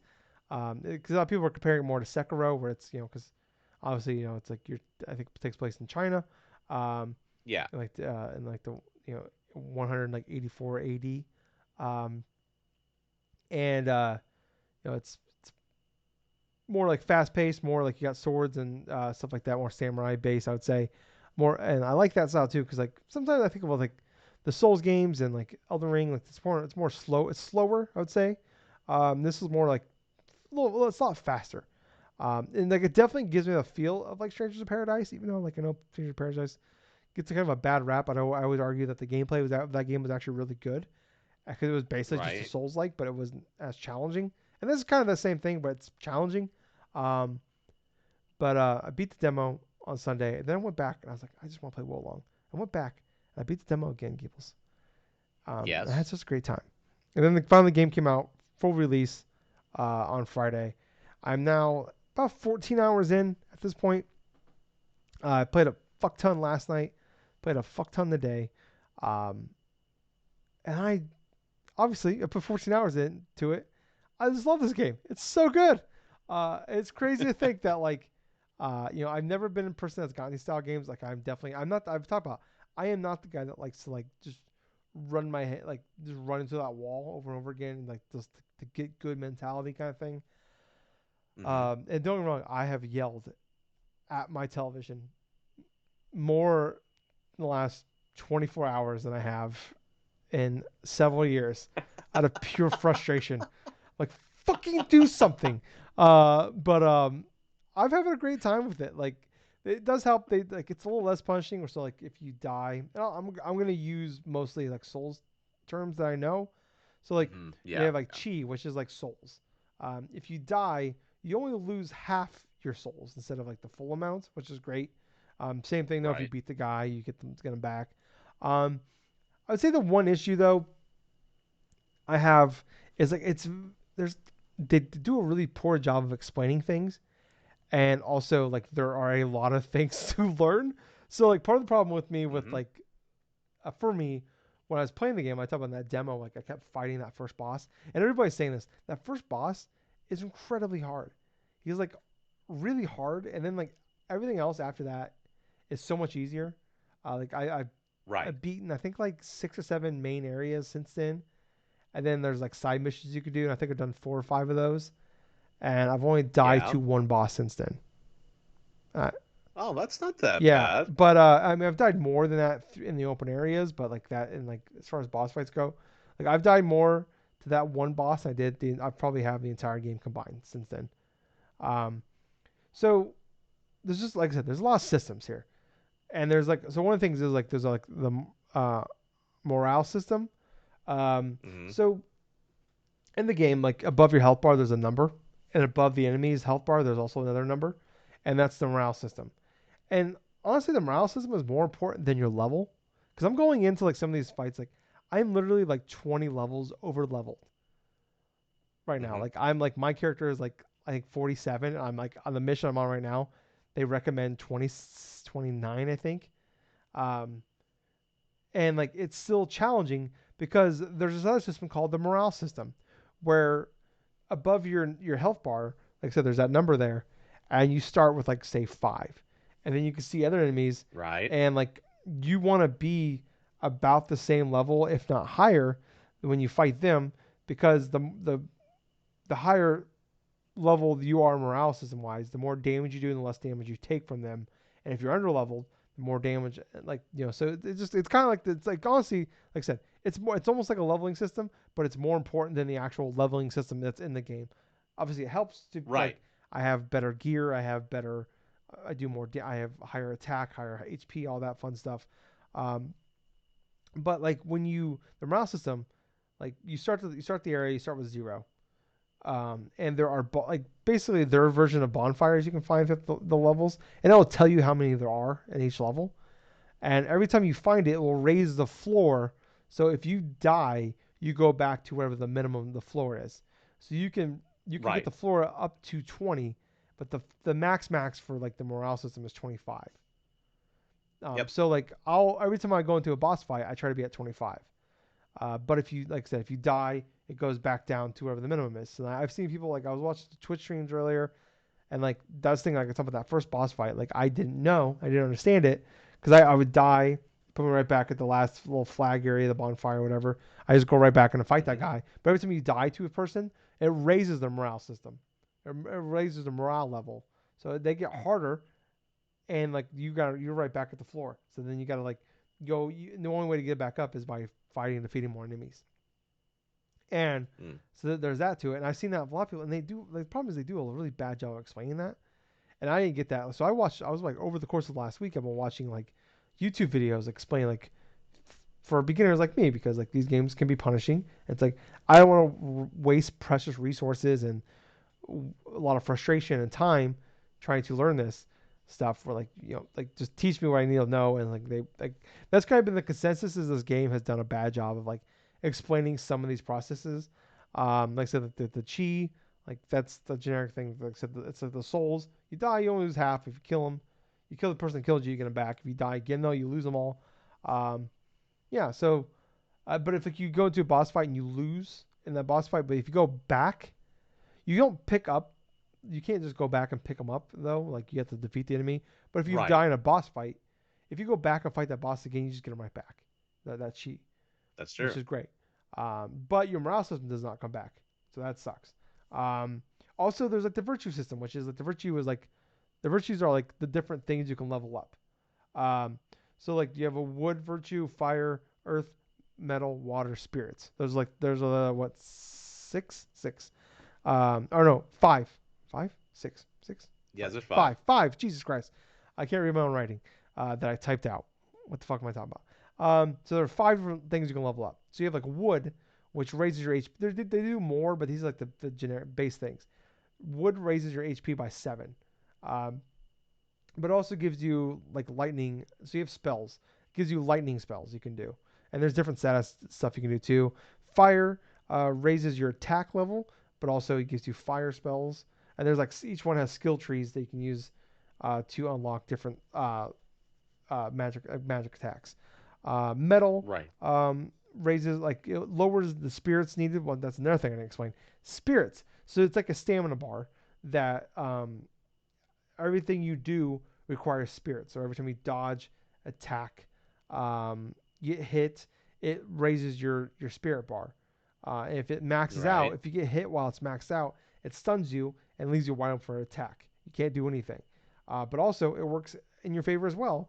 That if it same thing happens to the enemy, it leaves them wide open for like a major attack. You can do a shit ton of damage to like a boss, or you pretty much like it's almost like a guaranteed one hit KO to another enemy.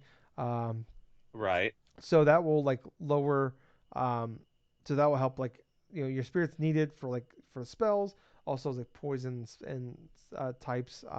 There's the earth um one that will actually like raise how much weight you can carry, which weight means like how much like your armor has weight to it. And like obviously the more weight you carry, the more higher defense you can have on your stuff.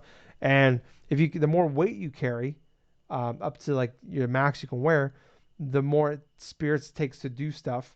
And also slows down. If you're overweight, you can't dodge at all. So it's kind of a balancing act in there as well.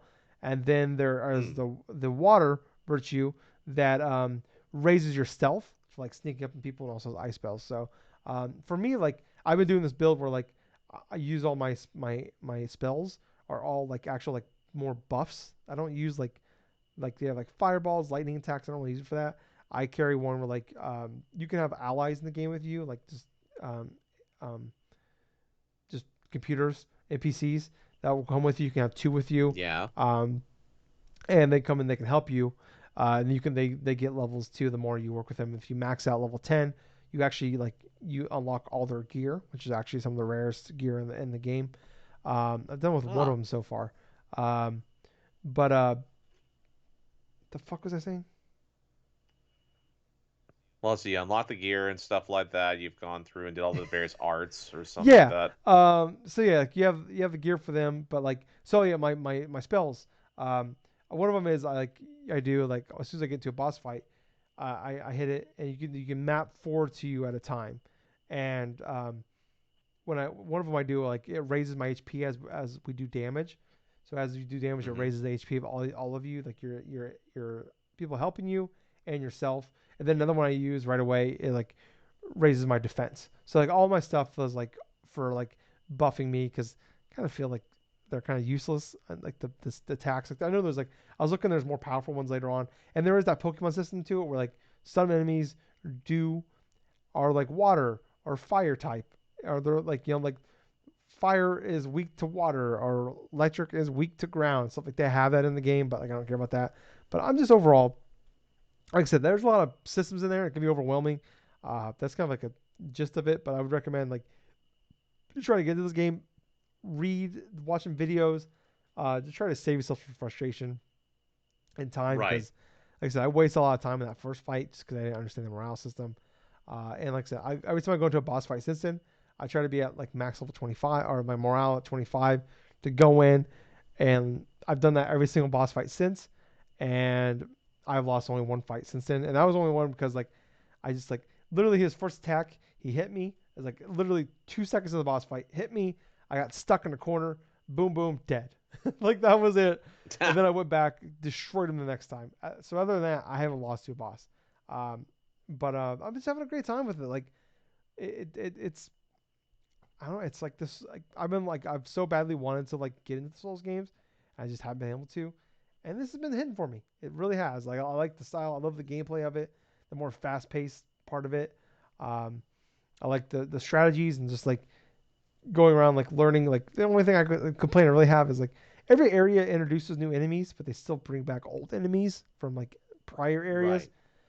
So you'll like, all right, so I know the strategy. Okay, like I know how to defeat these enemies, or like I know how to like sneak around them, or I know like you obviously learn the techniques of them. But like yeah, like the boss fights are really good, and the stress level is like it's there, which I don't mind the stress. Obviously, the stress of games, but like the stress and anxiety the Souls games would give me just kind of like killed the fun for me.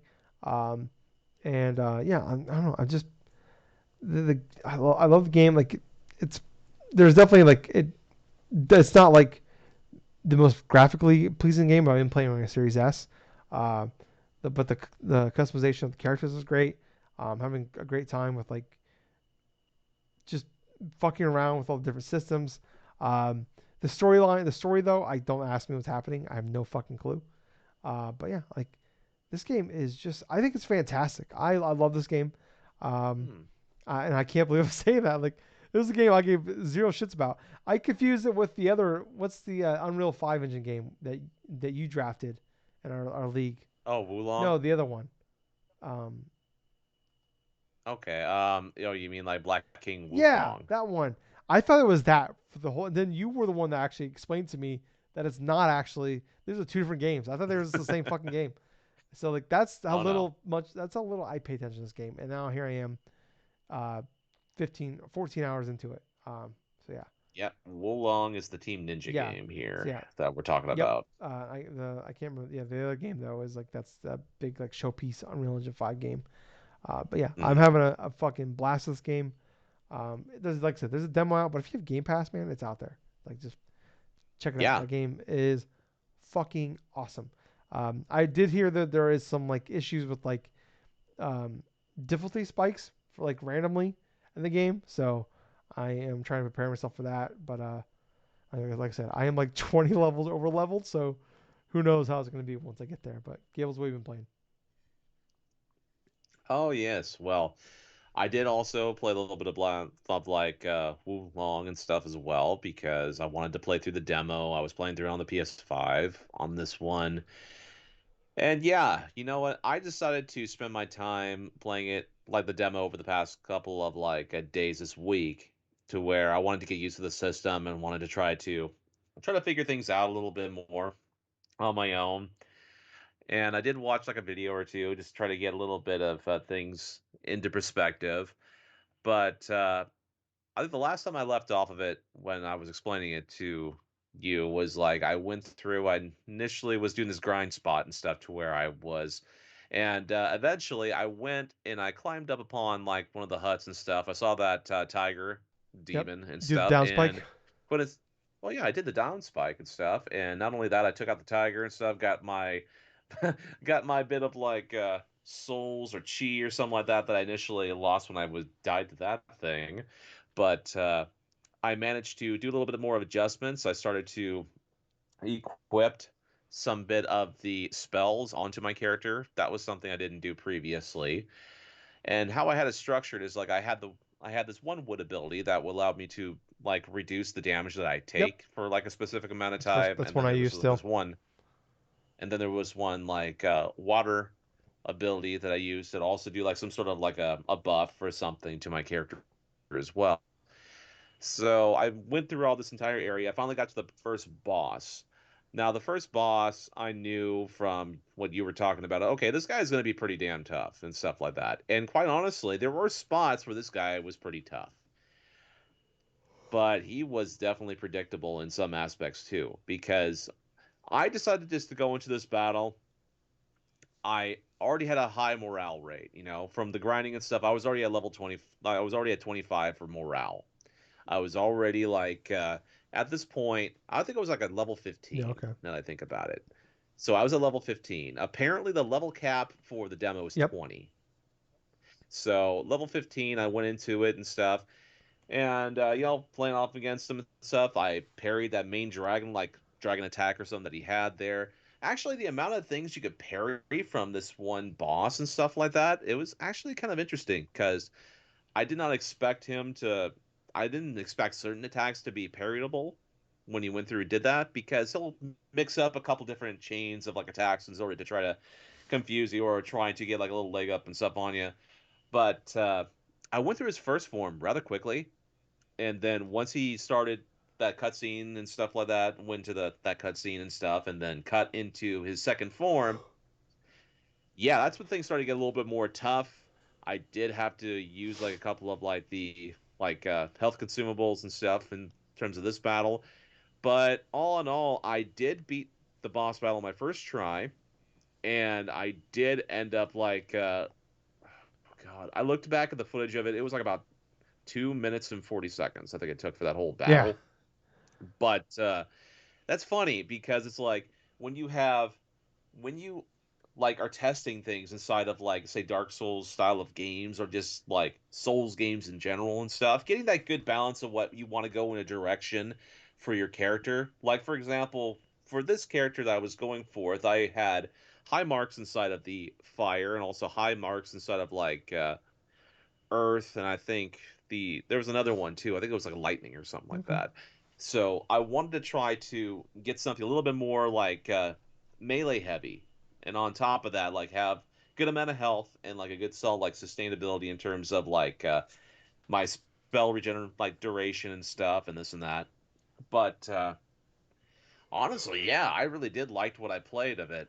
But after I played through and completed that first section, I didn't go into like the second level stuff. I wanted just to stop it right there because I know for a fact that I really enjoyed what I had played for like Wulong and stuff, and that I will continue on to play it when I do get a chance to play it.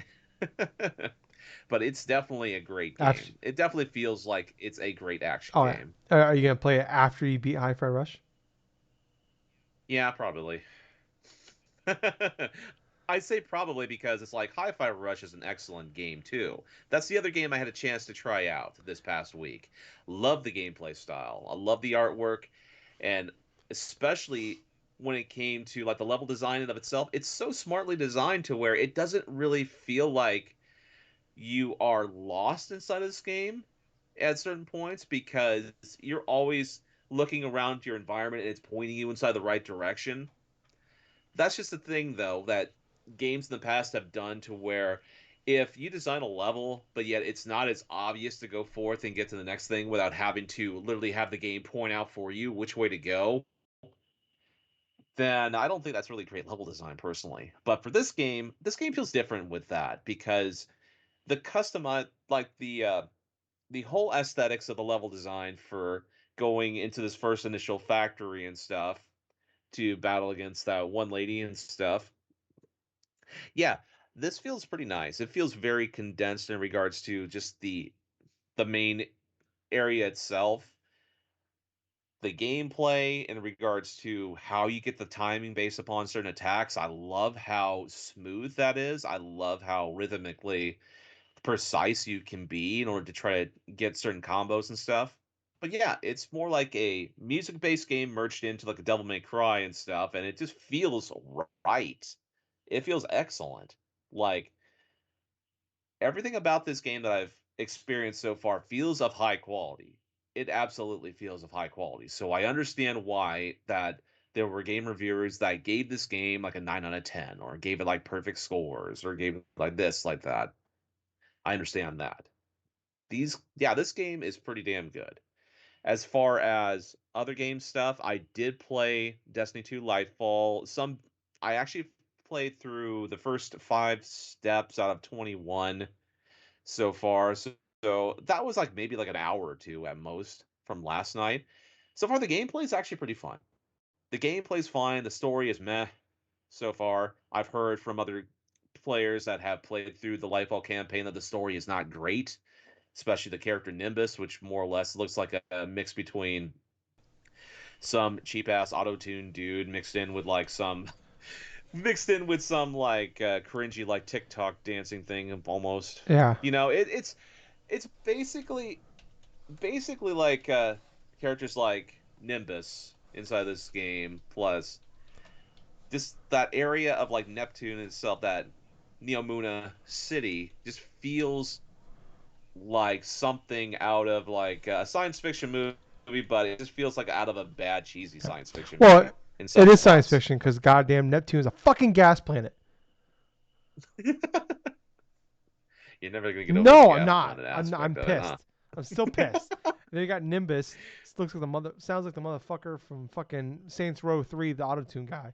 You made me watch the video. Yeah, you made Zemos. me watch the Yep. video of Nimbus, and that was the first thing I thought of. And then we went and watched like a 10-minute video of like best of Zemos from Saints Row 3. And I'm like, fuck, I Dude, nailed I that. and like I was telling you, man, it's like I whenever I see this character, whenever he talks and stuff like that, he looks like a discount fucking Silverhawk, and he fucking talks like a piss poor rendition of like a superhero, like a Marvel superhero. That's what it kind of reminds me. Of. You I'm could just say a literally, DC character. oh yeah, just a DC character or wherever the hell. I mean, for God's sakes, I highly expect this dude to pop out just like pulling off a fucking giddy dance or something like that. We'll do posting something for TikTok. That's how I feel about this character. Cheap, annoying, not well thought out, and well, nothing significant like note. I understand he's supposed to be like a rookie character and all this other stuff, but it's highly distracting to where you have to literally find this thing called the Veil in order to try to save Earth and like that Neomuna itself. But yet you have a dude that's literally like pie in the sky, sort of like super annoying in terms of other stuff. But the gameplay aspect of Lightfall so far has been pretty fun. The new ability, the Strand ability, it literally makes me feel like I'm Spider-Man with a fucking Hmm. gun. And I'll tell you why. Is because when you use Strand for the first time, you can connect on to like specific platforms or something like that. You can zip across the stage. You can actually hook on to enemies and swing around the enemies and stuff while shooting at them, which is kind of hilarious because it kind of reminds me of say like a Bionic Commando sort of feel to where it's like you grab the enemy, right? And then you zip towards them, and then you can move around the enemy, like swing around them and shoot them in the process. It's kind of interesting to experience that. But other than those gameplay missions that I have experienced with Strand so far, I think one of the best portions about this expansion has been the quality of life stuff in terms of its modding system, in terms of like the whole aspects of finally adding loadouts, savable loadouts inside this game. I mean, before you literally had to go forth and literally spend a few hours in order to try to get your guardian exactly the way you want your guardian to be. And this is without having to grind for specific mod chips in order to try to add on to your armor, this and that. In this expansion and the quality of life improvements that Bungie made, you can actually equip things from the get-go. You have all of these mods available from the get-go. So you can equip whatever you want for your specific armor stuff. But one of the biggest improvements they made for the armor slots things in general, they added in another like armor slot, because the last slot in each of these pieces of armor were like more of an area of effect, more like a extra like accessory thing to switched on. Whereas now you can actually equip on 3 pieces of like mod stuff that you initially could only do 2 of.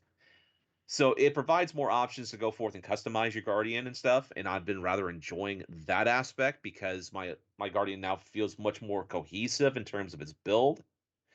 But yeah, so far gameplay's been good. I've been loving like the quality of life changes and stuff. It feels much more fluid, much more like seamless in terms of changing what type of build I want to do for a given guardian, whatever. But yeah, it's so far so good. That's about it for me for like gaming this All right. week. But yeah, Well, very cool, Gills. I'm glad you're still liking it though overall. oh yeah, So that's good. yeah, that's the biggest surprise. Yeah. Because I thought it was going to be like hot trash from what I've been hearing from other players, what I've read on, like, watched on YouTube and Yeah. stuff. Yeah. So yeah. But yeah, happy Yeah. surprises. So that's good because yeah, like I said, I've heard middling things about it. So that is good. But all good things must come to an end, much like this podcast. So that will end it Yeah, for this week. If you guys liked all that, please like, follow, subscribe. Look at the description down below, like I said, and check us out, please. I really would appreciate if you did that for us. Um, but I was your host, I was Tyler, and I've been Colonel Gables. Until next time, everyone, thank you for listening to another fun-filled episode of the Drunk-Nerds podcast. and hey, Gables, Yeah, too sweet. too sweet, man. Bye, guys. See ya.